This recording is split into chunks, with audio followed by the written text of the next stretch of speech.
All right, you're on. Okay, so I'm going to actually go, if you think the Portfolium stuff is more helpful to you, I'm going to actually skip ahead to that so you can kind of get a sense of what that's all about. And you can hear the interview stuff after the fact.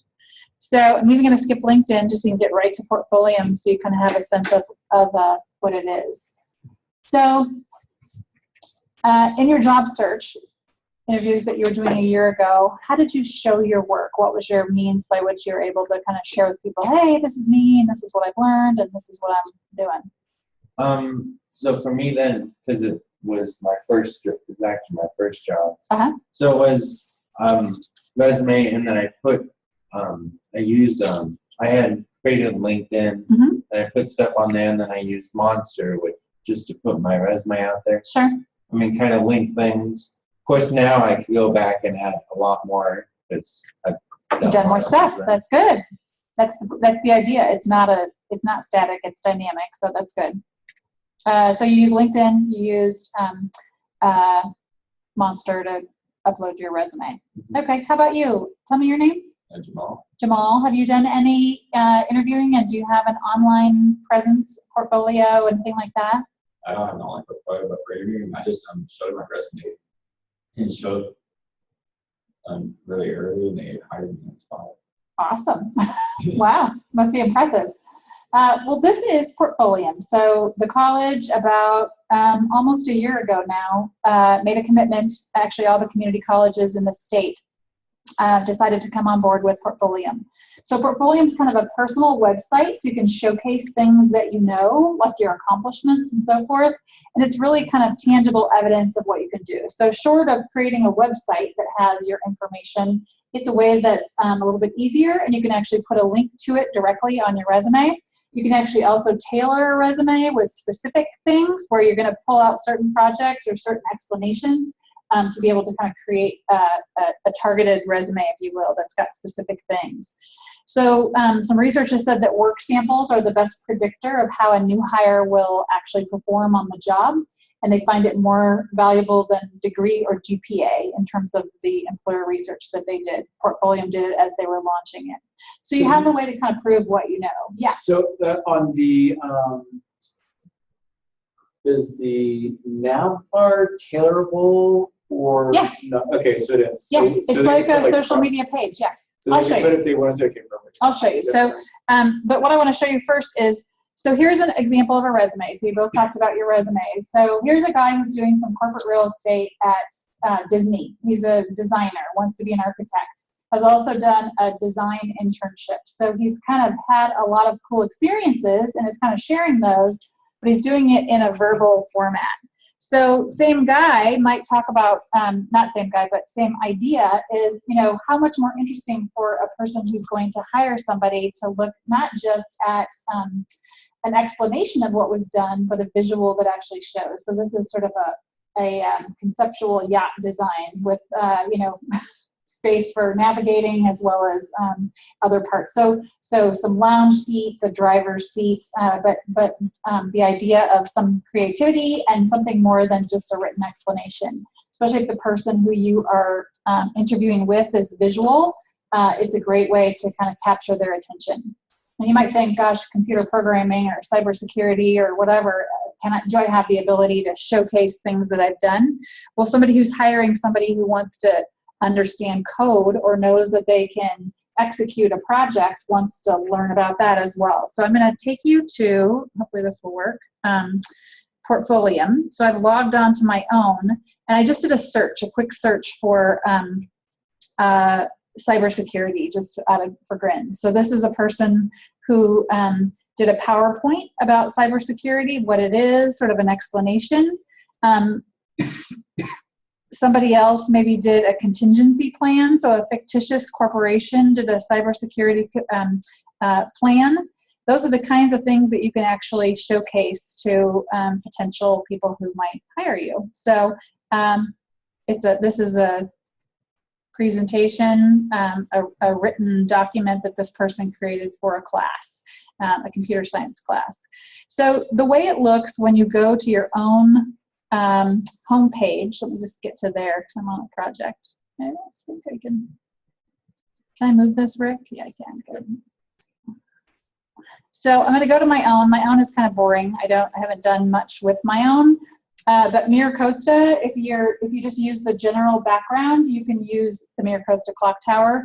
Once you create a Portfolium, you're part of the MiraCosta community. So somebody might search MiraCosta and find you, or they might just be searching for a particular kind of work and do a search and find you that way. So here's the part where you can export to a PDF kind of the things that you've done. I haven't done a ton on mine, but it shows you, you can put in certifications, affiliations, you can add courses, you can add accomplishments, and I put in a video. So we had a student who did an internship at, she did it in Spain, and so here's the video, just a link to YouTube to show kind of what she did in that experience. So you can create your own types of things that are relevant to what you're thinking about doing. So the way that it happens is you have your profile, which is kind of a little bit about you. You have your actual portfolio where you can upload projects. So here's another student. We did a highlight story about a student that did an internship here on campus. They did a story about her, and I have a link to the story. So someone who's looking at you can look a little deeper, or someone who's looking for something specific can find you by the project or the work that you're actually putting out there. It's fairly easy when you want to create one. The college sent out, if you didn't get the connection, you can log on to portfolium.com and go to this little blue question box. It's a live chat. It'll turn you into a chat. You can have a conversation with someone and say, hey, I'm a student at MiraCosta. Here's my student ID and my email address. Can you send me another invitation? And they'll give you an invitation to basically create your own portfolio. So it's a pretty awesome tool.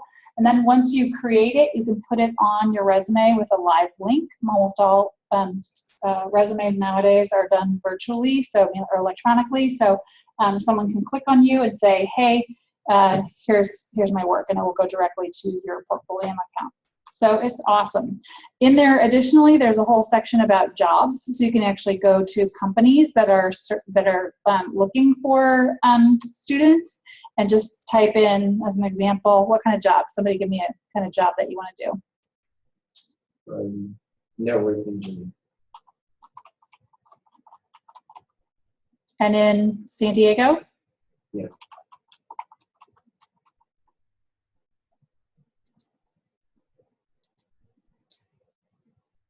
Okay. So an IT support specialist at a company called House. You can view the job, look at what the responsibilities are, read a full job description, hardware, software, do all the IT operations, technical equipment setup. So it's a pretty good job. Anybody know about House? I don't know what they do. But which one? House, H-U-Z. Oh yeah, House. Yeah, those are the people that you can just get like a whole bunch of design things, and you put it. Yeah, so all of us in our neighborhood, like all that are courtyards and things. So you just you can go to House and you just say, here's designs, or here's images, or here's pergolas, here's whatever. So it's like Pinterest for houses. Kind of Pinterest for houses. Okay, got it. Okay, so we can scroll on down. Cloud Network Operations Engineer. Viasat, looking for some network engineers, a few. Just cool. I mean, it's a really cool tool. It's like the research that they did was they said, if you're in your 30s and 40s, LinkedIn is a great tool because you have a network already. But when you're in your 20s and you have work and you have a degree, you don't have that many contacts. You have some and you can connect with people, but what you have is your work to showcase. So it's sort of like LinkedIn for college-age students because they're developing their network. It's not to preclude you from using LinkedIn because it's a great tool and a great resource, but it's not. It's a both and. It's not an either or kind of scenario. So what questions can I answer for you? So just so you guys, so perhaps let me explain what you're gonna have to do, then maybe you'll have questions. So if you guys look at if you go into modules, if you go into module 7, On Blackboard or Canvas, yeah. Canvas, so module 7, you see the final portfolio submission. I'm going to log in really quick. Thank you.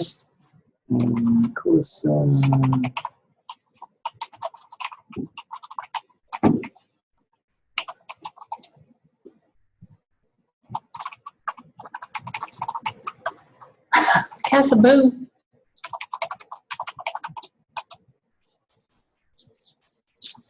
All right, so we are here. So what you guys are going to do is, here's kind of like your checklist. You're going to have a professional picture. That 1 minute video is going to be integrated. So I haven't seen many of those yet. So this forces, I haven't seen any yet. So this whole, you'll have to do it because it'll be in here. So one, it's 50 points here and it's 25 points here. You're going to do your resume. I want you guys to have at least 2 projects. Each one's going to be 25 points. List 2 or 3 hobbies or interests. So I want people to kind of know you guys outside. And then I want you guys to create a LinkedIn account. Create a LinkedIn to Portfolium. So this is going to be 175 points if I did my math right. What are the projects? So like the guy who did the cybersecurity PowerPoint, maybe it's something you've done for another class, but it's something that someone who might hire you would be able to say, hey, what makes you a unique candidate? You could say, wow, well, I really know a lot about networking or cybersecurity or whatever, and here's a project that I actually did for whatever content or area of interest is most likely to be your future career. So you said networking. Are you also, would you do networking and IT? Kind of, is that your career goal? Like, what do you want to do? Or do you know yet? Just leave, like, up desk or something. So I Okay. mean, you took 171, right? Yes. So I mean, like your PowerPoint you had to do for the class, maybe you show the day you guys did hacking, or the day you did domain controllers, or the day you guys did forensics, and you take that and say, hey, here's a lab that covered this, and then here's my commented screen captures of this lab. So you post that up on the other project. And that tells a future employer a lot about what you're capable of, more so than the guy off the street who says, yeah, I know a lot about help desk, you know, or hacking or whatever. That's the kind of thing that can differentiate you from somebody else who might be applying for a job. So it's a great way to showcase who you are and what you know. But I mean, even just with this Portfolium, just from a help desk perspective, you're going to show that you have a picture posted. You can work within this content management system, Portfolium. You're able to create a video. You did a resume, you had your project. So you're going to show that you did a lot of that. So it's kind of like if you were in IT and, you know, I want to see that you did this. This shows me that you know IT. You can put together a Portfolium site, then I'm going to know that you're an IT person that's able to walk somebody through this on a help desk job to get them from, I don't know how to do this website, to you kind of hold their hand and you get them through it. You know, a person has to be able to do it for themselves before they can, you know, help somebody else. So by you showcasing your Portfolium, it's like, oh wow, this person knows how to do this. This is a great looking professional site. Yeah. All right, you're on class now. Yeah, thanks, Aaron. Bye.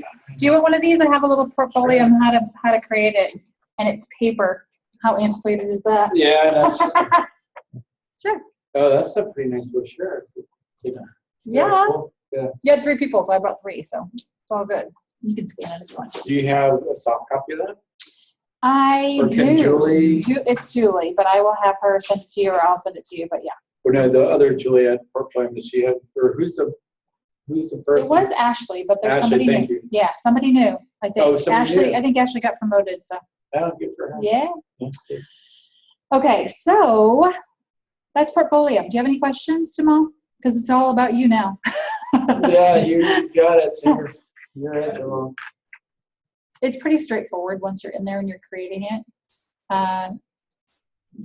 Just have to kind of play around and you'll get it. It's pretty quick.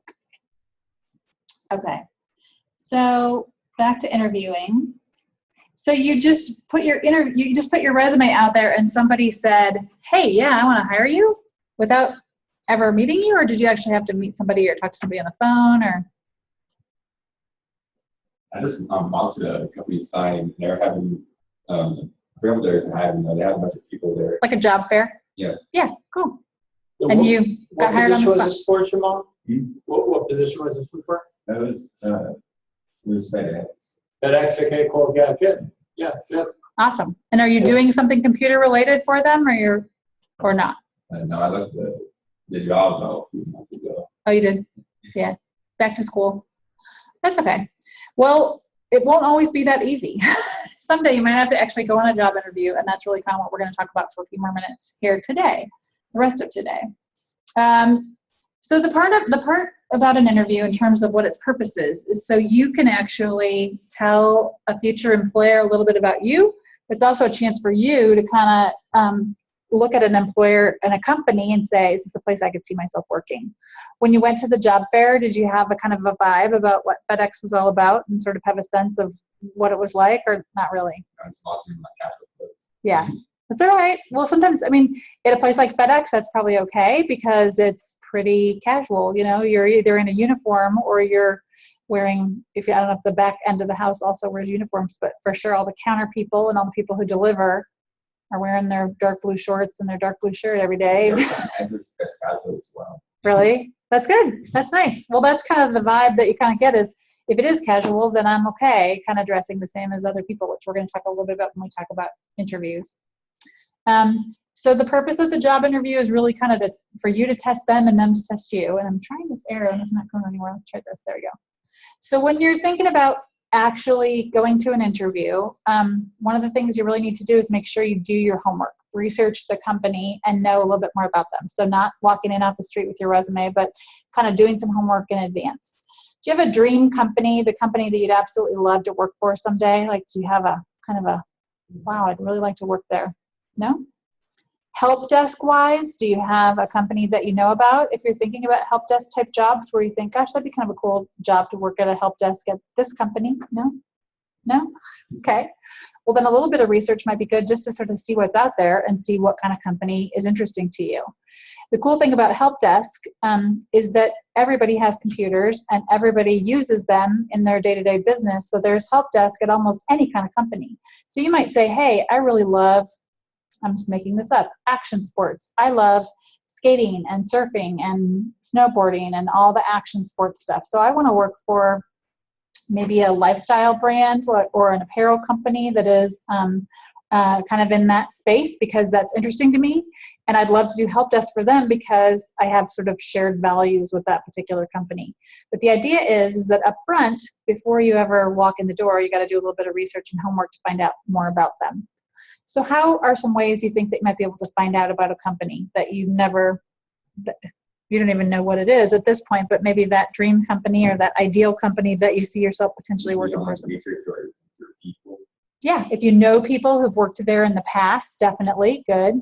Online research, of course. What else? Any other ideas? Ads.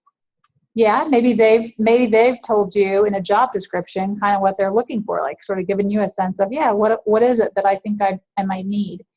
What you want to do, especially when you get to that job description, is sort of pick it apart and figure out which parts are things that you know how to do and things that maybe you need a little work on learning how to do, and sort of sort it out to say, are there more things that weigh toward me as a candidate because I already know how to do them potentially in this particular job?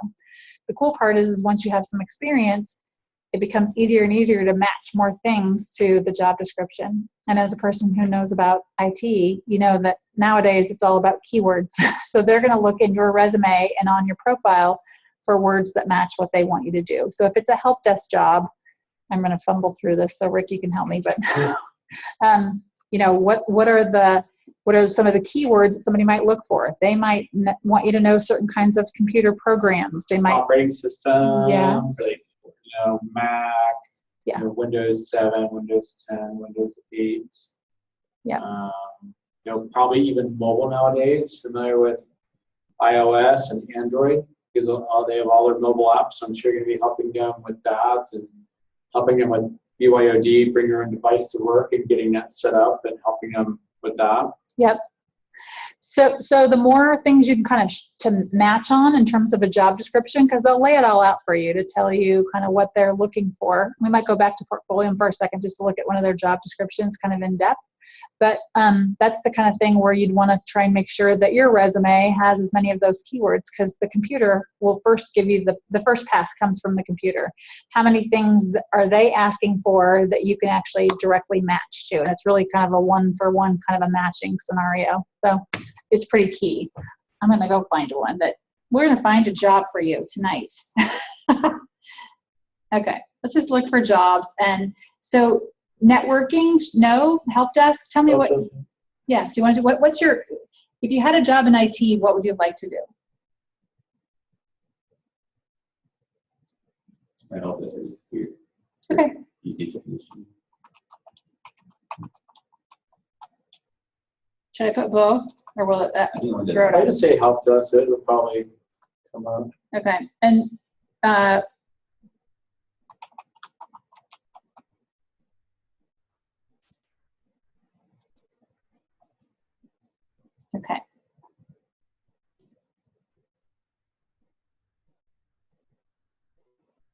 I don't know what knock means. Network operations center.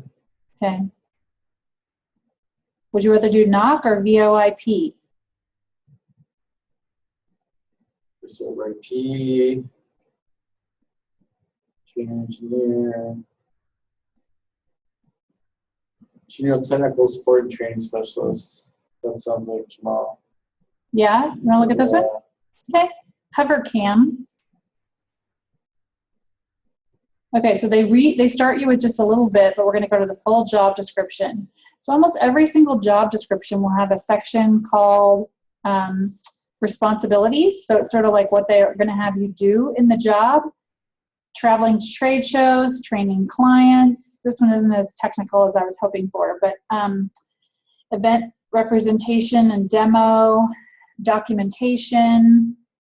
There's some MS Office applications and some sort of CRM qualifications. So this is what the job is going to require, and this is what they want you to know or have done. So a year of customer service in electronics, computer hardware, and software, minimum of a high school diploma or GED, an associate degree preferred, proficient on Windows and Mac operating systems. So there's one that you'd want to make sure on your resume when you put it together, you talk about that. And also in a cover letter, I call it, the cover letter is really just the matching game of here's the things they need and here's the things I've done and how do the two of those meet or match together, and that's really kind of the key. Great interpersonal skills. So these are all things that you'd want to make sure in an interview that you hit on, or in a, you know, kind of as you're planning to go to the interview, that you'd sort of have some examples in your hip pocket. So let's say one of the things they really want you to know is PC hardware and software. Have you had some experience outside of school where you've had to use PC hardware and software? Yes, at the LPS Peer 390, right on my A+ certification. Okay. And also some experience in my house and have my parents for a few years. Mm-hmm. So probably not as much at your parents, because they really want to know how you'd be in a work environment, but the A++ work that you did would be something that you'd want to talk about. So in kind of preparing for the interview, you want to think through the kinds of questions that they're going to ask you. You know, what are the things that that might come up if they're looking for someone to do this job?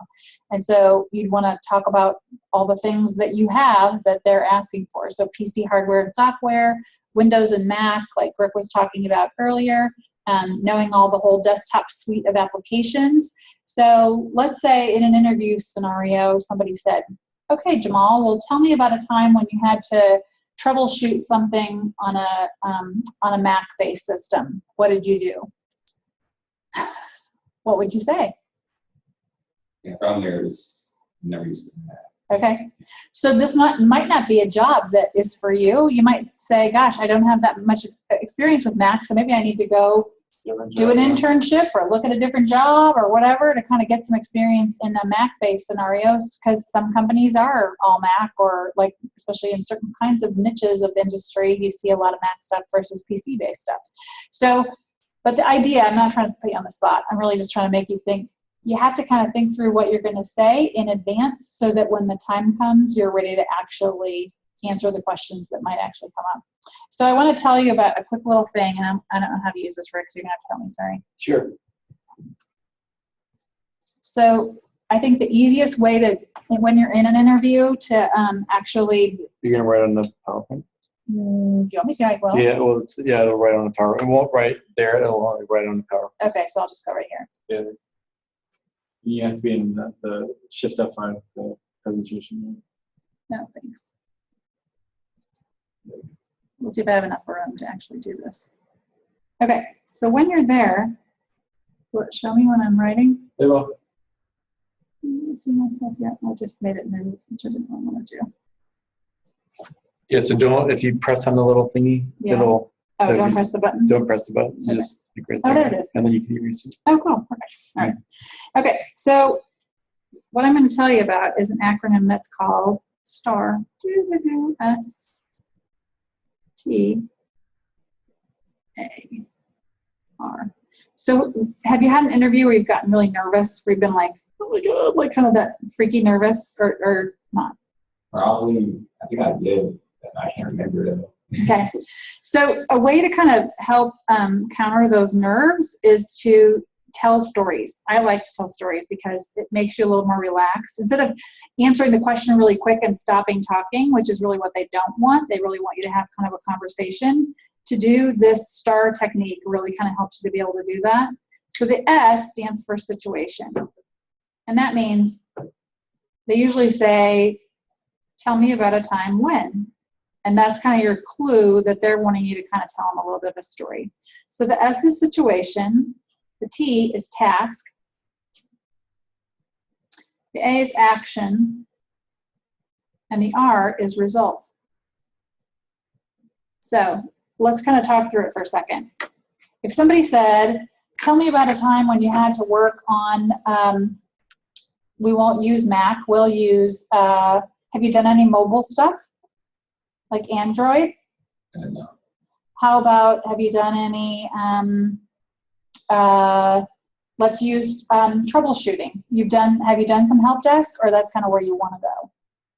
That's what I'm trying to get to. Okay. Your A+ you had to troubleshoot, right? And then troubleshoot my house, and that's what I'll just change that. I mean, I would just say when you're at Mira Costa in class, and when you're at your training academy getting your A+ certification, because now like, oh, you've got your A+ certification. Oh, wow.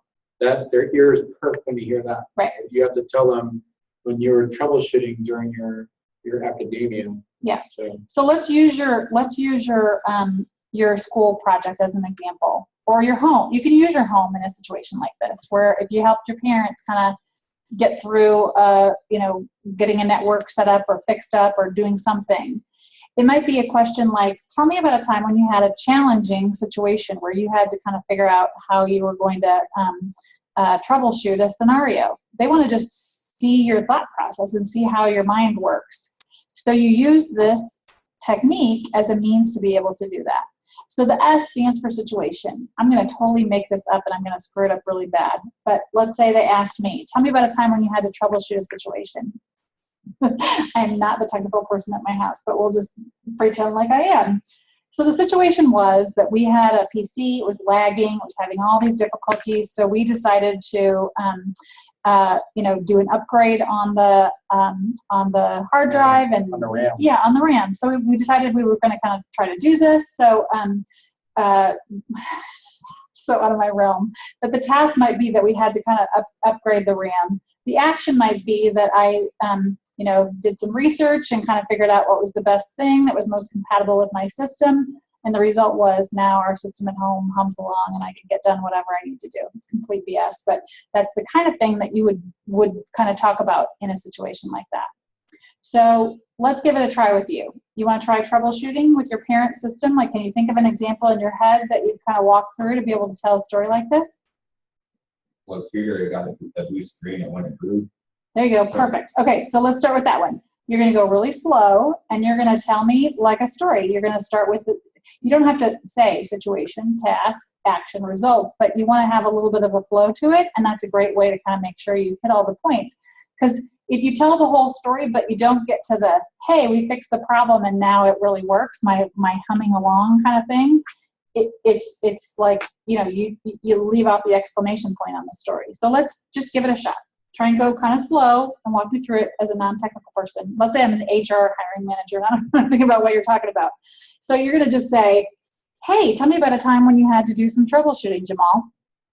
My parents' computer, I turned it on. I got a blue screen error, so I booted up in safe mode. When I booted, I took up the hard drive and I replaced it. Awesome. And then what happened? You replaced the hard drive and And some the operating system being on it, and I took the data off the old hard drive and put it on there. Data recovery, very good. perfect data recovery. And the result is what's happening now with your parents' PC. There you go. See, you want to say, not only do I get how to diagnose the problem and how to fix it, but boy, the outcome is a positive one. When you have more examples in your work life, you'll be able to do that. Let's use FedEx as an example instead and try something that's a completely different tack. Let's say somebody says, tell me about a time when you had to kind of work as a team with your coworkers. Can you think of a FedEx example where you had to do some teamwork?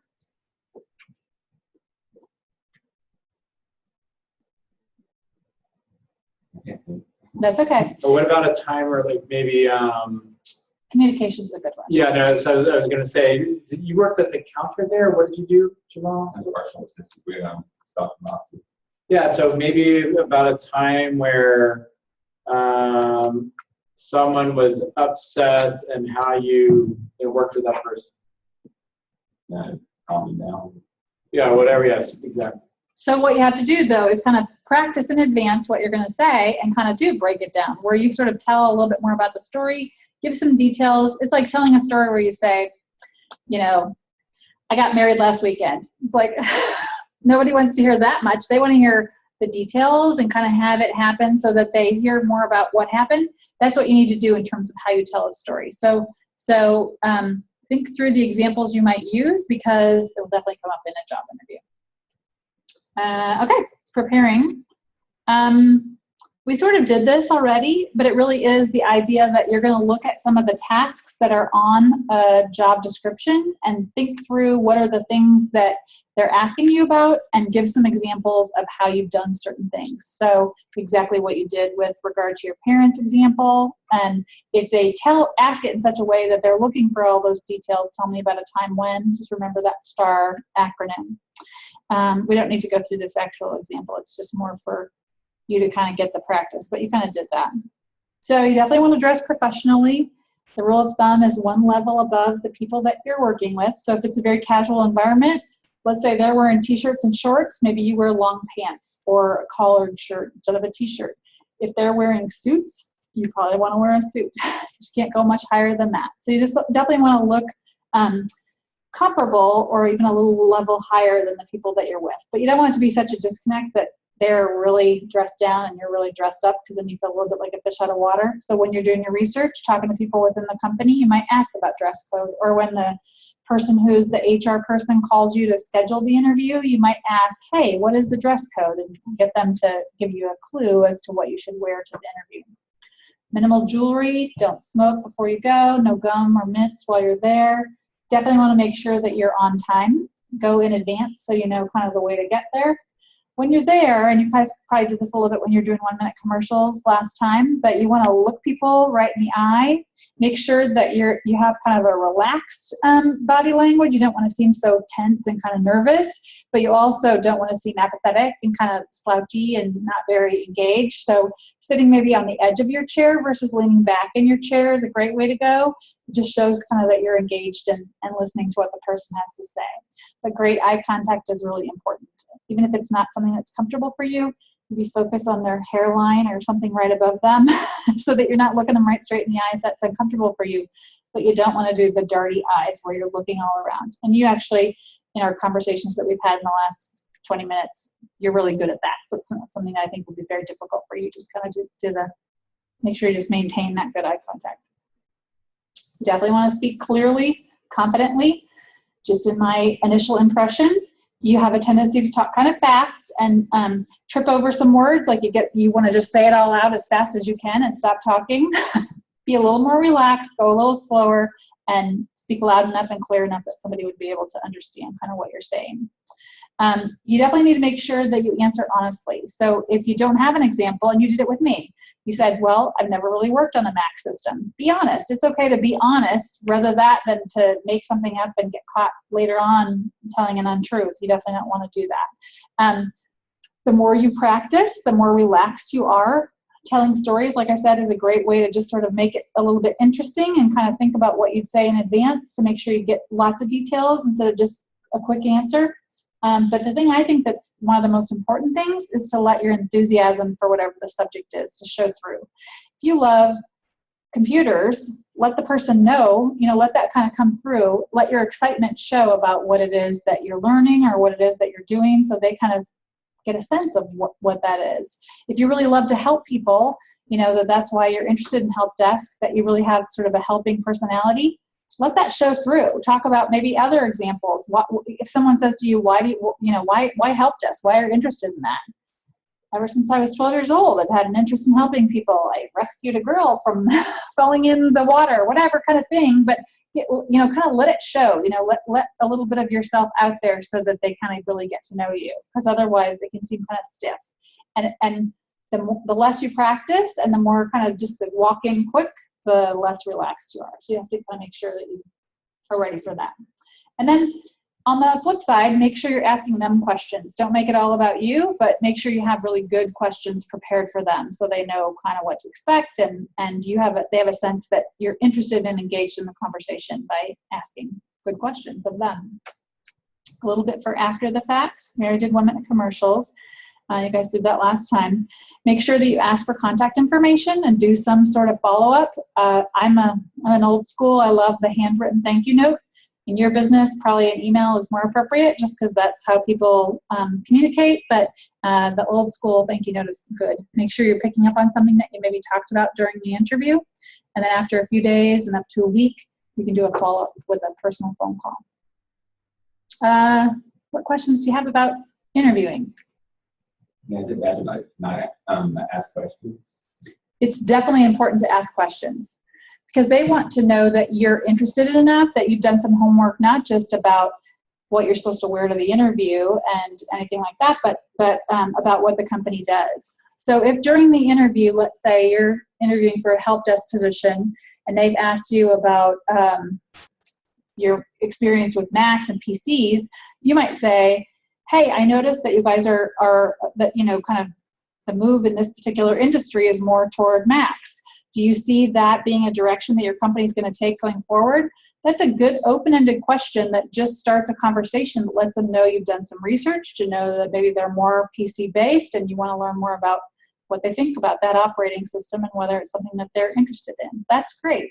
Or if you've read something, you talked about, doing some online research. If you read something about their company having just acquired 3 different small businesses, maybe you could have a conversation around, what's your strategy for how you're integrating the help desk of all of these various organizations that you've just kind of come under your umbrella?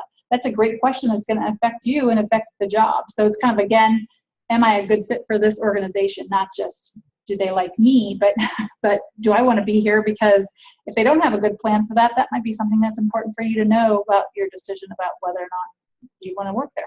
So remember my 2 golden rules. How do you make the money? How do you solve a problem? Yeah, you have to. That's good. You have to get that through in your interview. If not, they'll pick somebody else. So That's really good. You have to solve a problem. You have to make the money. I love that. You're wasting their time and your time and their time. So that's good. Yeah. That's good. Yep. Okay. I had one little thing about you guys are tight for time though, right? We have plenty of time. Okay. You take whatever you need. Okay. This is important just because we led to social networks and creating them and maintaining them in terms of the professional ones. But another important thing to think about when you're job searching is your online identity. And you guys are in the IT business, so you know this, but you have a footprint. It's out there. Make sure that you're acting in a professional manner in your online life as well. So wide variety, but pretty significant, whether you take the 37% or the 91%, but different studies say different numbers, but people are checking. So they may just Google you and they'll find your beer pong championship on your Instagram, be like, okay, is this somebody that we want to have representing us? In certain industries, it might not matter, but in others, where especially like if you have a job that's in front of the public, in some way, they want to know that you're going to fit with their culture. And if it's not something that they are into, then it might be an issue. So just clean it up. If you have people that are doing stuff that's illegal or unethical and they have tagged you in some way, not that playing beer pong is, but things that are just don't want to, you don't want to take the risk of losing a potential job because of something somebody found out about you online. And sometimes it might not be you. Somebody might have tagged you in a picture, even if it's inappropriately. So you have to kind of check not just stuff that you put out there, but also stuff that other people have put out there about you. So just make sure you're putting your best professional demeanor up there for the world to see. What other questions? Any other questions I can answer for you about online resources? LinkedIn, I did a little quick thing about LinkedIn, and I think it's important to have both, and you're kind of requiring that of them. Okay, that's good. Yep. LinkedIn is cool because it's got, and Portfolium has it to a certain extent, but LinkedIn has company pages. You can actually go to a company's LinkedIn page to sort of learn a little bit about the organization and people that work there. Look through and see if there are people that you know who are already connected. Also, they have interest groups, so you might find some IT related or help desk related interest groups and find interesting articles or people publishing content that kind of keeps you up to speed. So maybe you'll find out about those things that you might ask about in an interview. If there's some trend that you'll learn about, you could say, hey, I noticed I read this LinkedIn article about blah, blah, blah, such and such a trend. What do you think about that? That's a great question to ask because it shows that you have interests outside of school and the job search that, you know, kind of make you interested in a particular area. So that might be a good way to do that as well. Look at people, like I said, in your industry or your profession. That might be contacts that you know, maybe former MiraCosta graduates. The thing you don't want to do is treat somebody else's LinkedIn like it's yours. So let's say Rick and you become LinkedIn friends, and you find out, even though you don't have a dream company yet, but let's say you do develop an interest in working for a company, and you find out that Rick knows somebody that works at that company. It's not okay for you to use that connection without Rick's permission. It's just like meeting somebody in person. You know, you wouldn't want to say to somebody, hey, I know you know somebody, so will you give me an interview or a job? It's that you'd ask that person for an introduction. So it's sort of just like in-person contact, but it's done on a virtual basis. So you might say, hey, I noticed that you know somebody at XYZ company. Would you be willing to make an introduction? And then you have his permission. He says yes. You have his permission. You write a note to that person saying, hey, my professor's Rick Cassoni. I know that you and he are friends or used to be colleagues or whatever. You know, would it be okay if I met you for an informational interview? You know, you kind of figure out what it is that you're looking for from that person, kind of like your 1-minute commercial hook, you know, to make sure that you're asking for something that can help in your job search. So it's just more like a courtesy kind of thing. All right, cool.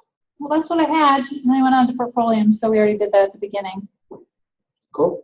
Yeah. Yay. Thank you, Nina. You're very welcome. Yeah, cool. All right, so let me wrap it up. So you don't know what you want to do? You're not sure yet?